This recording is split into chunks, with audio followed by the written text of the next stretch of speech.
नमस्कार, आप देख रहे हैं न्यूज 18। मैं हूं आपके साथ मेनका चौधरी और 10 का दम में बुलेटिन की शुरुआत नोएडा से खबर आ रही है। उसी के साथ यहां पर एक कॉल सेंटर के दफ्तर में आग लग गई है। सेक्टर 2 में कॉल सेंटर की ये बिल्डिंग जिसमें आग लग गई है। फायर ब्रिगेड की गाड़ियां आग पर काबू पाने में जुटी हुई हैं। ये तस्वीरें उस वक्त की है जब आग लगी थी। आग लगने की वजह अब तक साफ नहीं है। जो खबर इस वक्त आ रही है कि आग पर काबू पा लिया गया है। नोएडा सेक्टर 2 की ये तस्वीर हम आपको दिखा रहे हैं। अमित सिंह इस वक्त हमारे साथ मौजूद है। अमित, क्या आग पर पूरी तरह से काबू पा लिया गया है? देखिए, दमकल विभाग की गाड़ी ने आग पर तो काबू पा लिया गया है। आपको बता दूं कि पूरा मामला क्या था। सुबह दमकल विभाग को सूचना मिली थी कि जो नोएडा के सेक्टर 2 में कॉल सेंटर है, कॉल सेंटर की बिल्डिंग में अचानक आग लग गई। आग लगने से जो इलाके में हड़कंप मच गया। जो पास की जो बिल्डिंग थी उनमें भी दहशत का माहौल हो गया और दमकल की गाड़ी को सूचना दी गई। तो दमकल की 2 गाड़ियों ने काफी समय में जो आग लगी थी उस पर काबू पा लिया गया। जमीनत ये रही कि कोई भी जनहानि नहीं है। और आपको बता दूं कि जो आग लगी है इससे कारण स्पष्ट नहीं है। अब जो दमकल की विभाग की जो टीम है वो कारण जानने में जुटी है कि आग लगने के क्या कारण थे। जी अमित, धन्यवाद इसको पूरी जानकारी देने के लिए। तो आग की वजहों का पता लगाया जा रहा है। आग पर पूरी तरह से कंट्रोल पा लिया गया है। कोई जनहानि नहीं, ये अच्छी खबर है। और इधर लखनऊ में चाइल्ड ट्रैफिकिंग गिरोह का खुलासा हुआ। असम के रहने वाले पति पत्नी समेत 5 अरेस्ट किए गए हैं। कई राज्यों में इस गिरोह का नेटवर्क फैला हुआ है। तो चलिए हम बात करेंगे इस खबर के विस्तार से। उससे पहले आपको देश का कोरोना अपडेट बता देते हैं। 24 घंटे में 91,702 नए केस सामने आए हैं। 1,34,580 लोग स्वस्थ भी हुए। 3,403 लोगों की मौत हुई है और अब तक 3,63,079 लोगों की टोटल मौत कोरोना की वजह से हुई है पूरे देश भर में। कोरोना के मामलों में लगातार कमी देखने को मिल रही है। देश की हम बात करें तो आज भी कोरोना के मामले 1 लाख से कम ही रहे। लगातार चौथा दिन है जब 1 लाख से कम कोरोना के नए मामले सामने आए हैं। अगर हम बीते 24 घंटे की बात करें तो कोरोना के नए केसेस की संख्या 91,702 है। वहीं 1,34,580 लोग स्वस्थ भी हुए हैं। ये कोरोना का इलाज कराकर अपने घरों को लौटे हैं। इस तरीके से रिकवरी रेट में इजाफा देखने को मिल रहा है। 3,403 लोगों की मौत 24 घंटे में हुई है।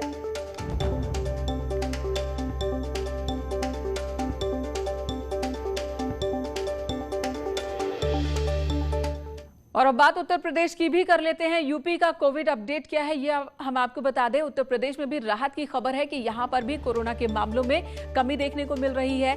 619 नए केस 24 घंटे में दर्ज किए गए। 1642 लोग ठीक हुए हैं, रिकवर हुए हैं। वहीं रेट की अगर हम बात करें, रिकवरी रेट की, तो ये 98.1% है। यूपी में इस वक्त एक्टिव केसेस की संख्या 11,000 है और 24 घंटे में 2,77,000 लोगों का कोरोना टेस्ट हुआ, जिनमें से 600 लोग पॉजिटिव पाए गए।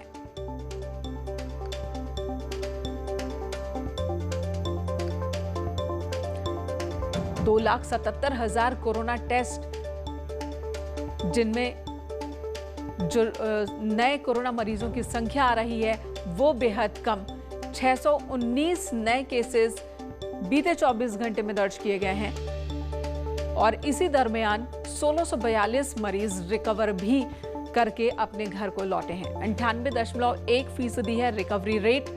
वहीं 11,000 एक्टिव केस इस वक्त पूरे उत्तर प्रदेश में।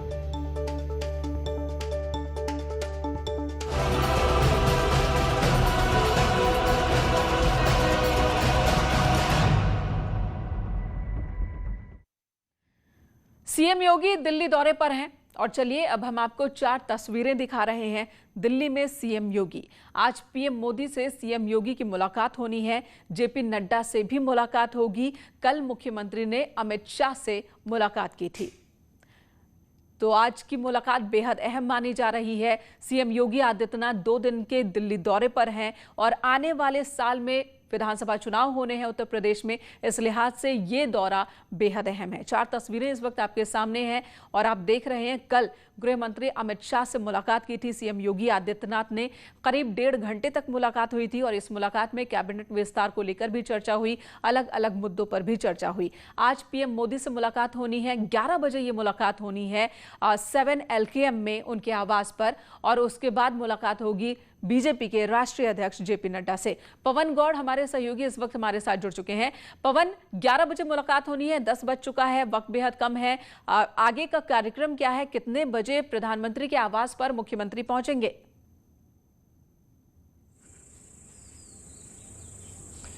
देखिए, अभी मुख्यमंत्री जो हैं वो यहाँ यूपी सदन में बैठे हुए हैं और लगातार जो गाजियाबाद के डीएम आए हैं उनसे मुलाकात कर रहे हैं। उसके साथ साथ नोएडा के पुलिस कमिश्नर आलोक सिंह आए हैं, उनसे मुलाकात कर रहे हैं। और जो गाजियाबाद और नोएडा की जो लॉ एंड ऑर्डर और कोरोना से निपटने की जो तैयारियां हैं उनको लेकर लगातार बातचीत चल रही है और अपडेट ले रहे हैं। उसके बाद में तकरीबन 10:35 पर मुख्यमंत्री यूपी सदन से प्रधानमंत्री के आवास के लिए रवाना होंगे, जो 7 लोक कल्याण मार्ग पर है। और तकरीबन 10:45 पर इनका मुख्यमंत्री का समय है प्रधानमंत्री आवास पर पहुंचने का। और वहां से फिर 11 बजे प्रधानमंत्री के साथ मुलाकात मुख्यमंत्री की शुरू होगी और जो आगे तक चलेगी। उसके बाद में मुख्यमंत्री 12:30 बजे बीजेपी के राष्ट्रीय अध्यक्ष जेपी नड्डा से मुलाकात करेंगे। तो लगातार जो दूसरे दिन का दौरा है, कल पहले शाम को 4 बजे 1.5 घंटे की मुलाकात बीजेपी जो गृह मंत्री हैं अमित शाह उनके साथ में ही, आज 2 महत्वपूर्ण बैठकें अभी होना बाकी है।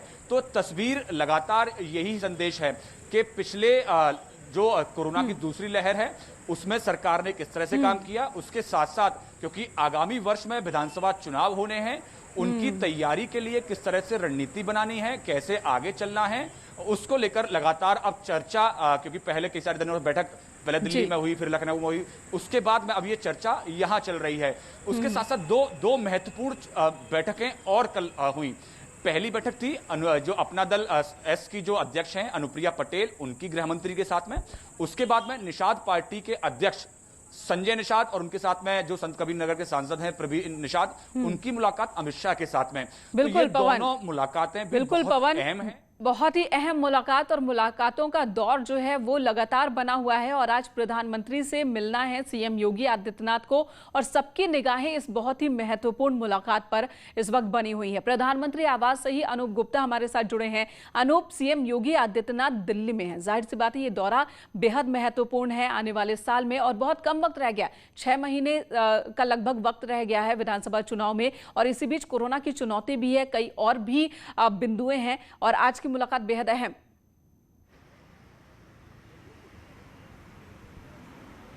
नहीं, बिल्कुल। देखिए, मेनका 10:45 में उत्तर प्रदेश के मुख्यमंत्री योगी आदित्यनाथ 7 LKM में पहुंचेंगे और 11 बजे उनकी प्रधानमंत्री नरेंद्र मोदी से मुलाकात होगी।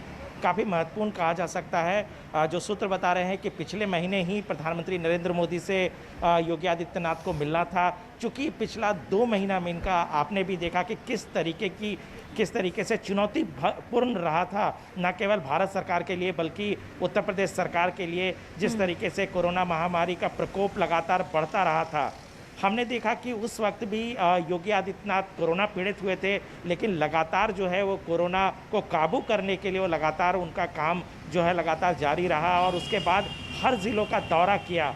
तो ऐसे में पिछले 2 महीने में जो उत्तर प्रदेश सरकार ने कोरोना से निपटने के लिए जो काम किए हैं उसका पूरा लेखा जोखा प्रधानमंत्री नरेंद्र मोदी को आज योगी आदित्यनाथ सौंपेंगे। इसके अलावा वैक्सीनेशन एक बहुत बड़ी चुनौती है। हालांकि केंद्र सरकार ने अपनी ये दायित्व ले लिया है, लेकिन वैक्सीनेशन को किस तरीके से तेज किया जाए, किस तरीके से पूरे राज्य में वैक्सीनेशन लगाई जाए, इसको लेकर कहीं ना कहीं प्रधानमंत्री नरेंद्र मोदी के साथ आज योगी आदित्यनाथ की बातचीत होगी। देखिए, इस बात को इसलिए भी जोड़ा जा सकता है क्योंकि कुछ महीनों में ही वहाँ विधानसभा चुनाव है। ऐसे में किसी भी तरीके से कोई कोर कसर उत्तर प्रदेश सरकार नहीं छोड़ना चाहती है जिससे लोगों को ज़्यादा से ज़्यादा समस्या हो और जनहित के जो काम है, क्योंकि देखिए पार्टी सेवा ही संगठन कार्यक्रम भी चला रही है, तो इन सभी चीज़ों का लेखा जोखा योगी आदित्यनाथ तैयार करेंगे। ठीक है अनूप, धन्यवाद। आप इस मुलाकात पर नजर बनाए रखें। और पवन, आपका भी बहुत बहुत शुक्रिया। तो आज जब प्रधानमंत्री और सीएम योगी आदित्यनाथ दोनों की मुलाकात होगी तो दूसरी लहर पर कंट्रोल किस तरीके से किया गया, तीसरी लहर को क्या तैयारी है, वैक्सीनेशन को लेकर क्या रोड मैप है, इन मुद्दों पर भी बातचीत हो सकती है। इधर समाजवादी पार्टी के अध्यक्ष अखिलेश यादव ने ट्वीट कर बीजेपी पर निशाना साधा।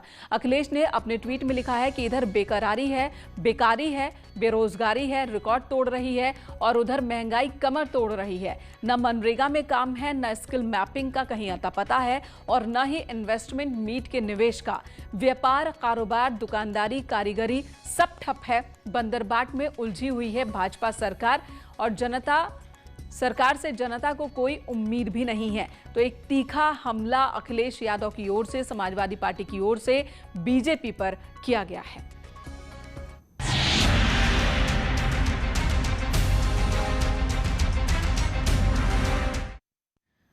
नाबालिगों पर गंदी नजर रखने वालों के खिलाफ लखनऊ में हुई है बड़ी कार्रवाई। लखनऊ में चाइल्ड ट्रैफिकिंग के एक बड़े गिरोह का खुलासा हुआ। गोमती नगर इलाके से पुलिस ने असम के रहने वाले पति पत्नी समेत 5 लोगों को गिरफ्तार किया।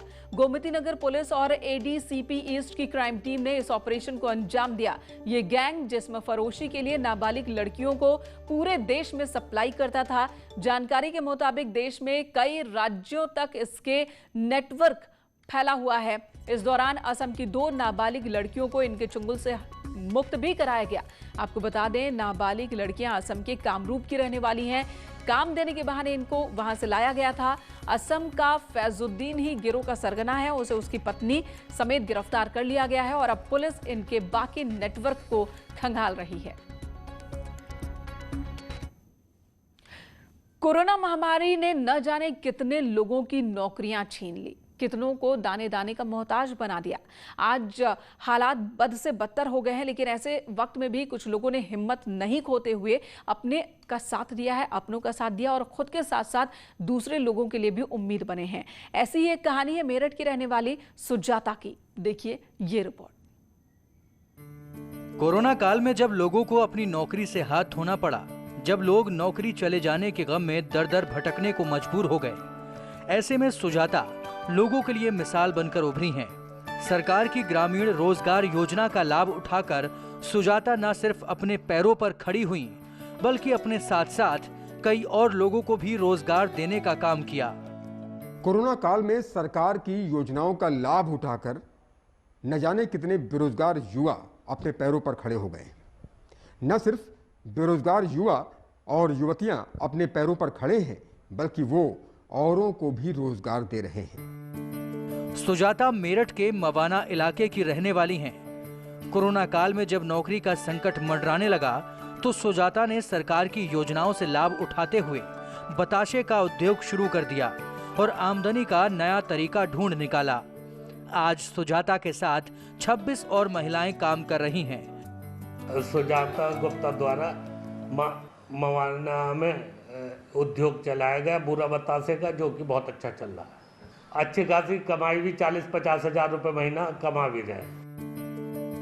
जिला ग्राम उद्योग अधिकारी ने बताया कि ग्राम उद्योग रोजगार योजना के अंतर्गत कोई भी बेरोजगार ऑनलाइन आवेदन कर इस योजना का लाभ उठा सकता है। इस रोजगार योजना से कोई भी जरूरतमंद 10 लाख रुपए तक का लोन लेकर कोई भी काम शुरू कर सकता है। उन्होंने बताया कि ऑनलाइन आवेदन पत्रों का चयन स्कोर कार्ड के जरिए किया जाएगा। कोरोना काल में बेरोजगारी को कोसने की बजाय अगर युवा और युवतियां सरकार की योजनाओं का लाभ लें तो यकीनन उनकी तदबीर और तकदीर बदल सकती है। कैमरा पर्सन अभिषेक शर्मा के साथ उमेश श्रीवास्तव, न्यूज़ 18 मेरठ। जुनून कुछ हासिल करने का हो, इरादे मजबूत हों तो फिर मुश्किलें कैसी भी हों उससे आसानी से निकला जा सकता है। जौनपुर के एक क्रिकेटर ने इस बात को साबित किया है कि अगर कुछ करने का इरादा हो तो फिर संसाधन और परिस्थितियां आड़े नहीं आती। मैदान कैसा भी हो, गेंद कितनी भी रफ्तार से हो, अगर वो छलांग लगाने के बाद आपकी पहुंच में आ सकती है तो बेखौफ उसका पीछा कैसे किया जाए, उसका ये अनोखा तरीका निकाला है इस खिलाड़ी ने। गिरने के बाद भी चोट लगने का डर नहीं, और पानी की धारा और रेत में पैर धंसने के बावजूद फुर्ती से गेंद तक पहुंचने का अनुमान सीखने के लिए इस प्रैक्टिस से बेहतर कुछ और मुमकिन है या नहीं, ये तो सोचना पड़ेगा। जौनपुर में गोमती नदी में ऐसी प्रैक्टिस करने वाले इस खिलाड़ी का नाम है पंकज निषाद घंटी।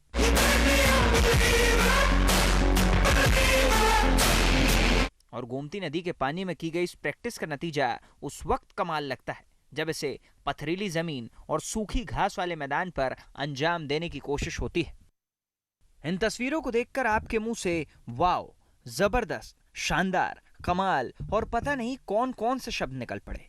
अगर ऐसा है तो आप इसकी तारीफ करने वाले अकेले नहीं हैं। पूर्व क्रिकेटर और भारतीय क्रिकेट टीम के बेहतरीन फील्डरों में से एक माने गए मोहम्मद कैफ ने भी पंकज निषाद घंटी के इस वीडियो को ट्वीट कर लिखा, वाह वाह घंटी। मैं एक निषाद हूँ, मल्लाह हूँ, मैं तैरना अच्छे तरह जानता हूँ। तो जब डर ही नहीं रहेगा तो आदमी फिर कुछ भी कर सकता है। मेन है डर। अगर आपके अंदर डर नहीं है तो आप कुछ भी कर सकते हैं। यही एक चीज़ है।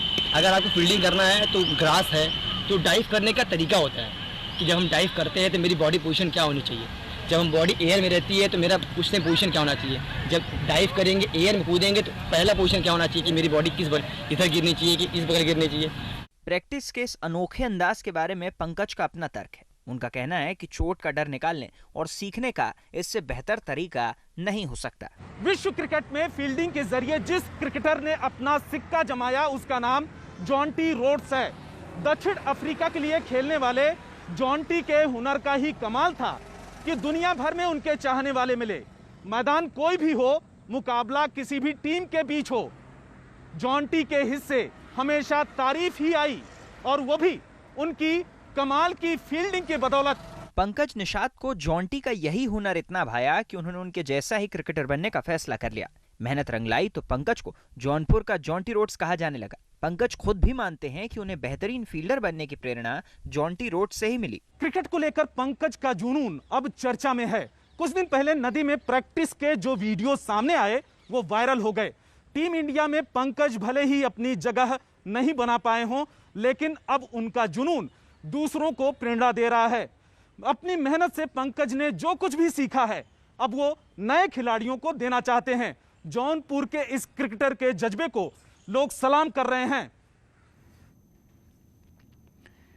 पीलीभीत के जहानाबाद क्षेत्र के लालपुर चौराहे पर एक तेज रफ्तार टेंपो और बाइक में टक्कर हो गई है। 2 लोगों की मौत हो गई। इस हादसे में बताया जा रहा है कि टेंपो जहानाबाद से अमरिया की ओर जा रहा था, जबकि बाइक जिससे टक्कर हुई है वो दूसरी तरफ से आ रही थी। आमने सामने की टक्कर हुई है।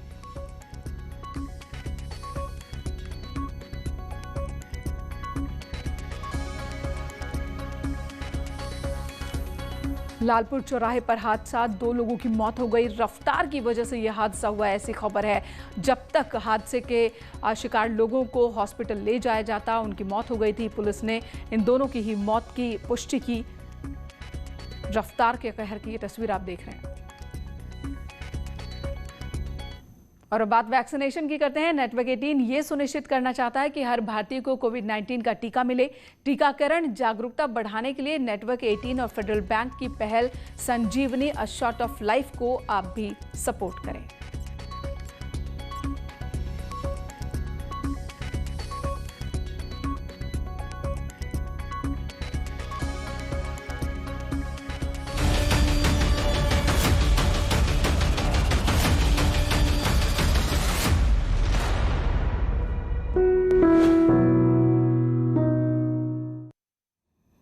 इस अभियान का यही उद्देश्य है कि हमें जागरूकता के जरिए कोरोना को मात देना है। न डरना है, न डराना है।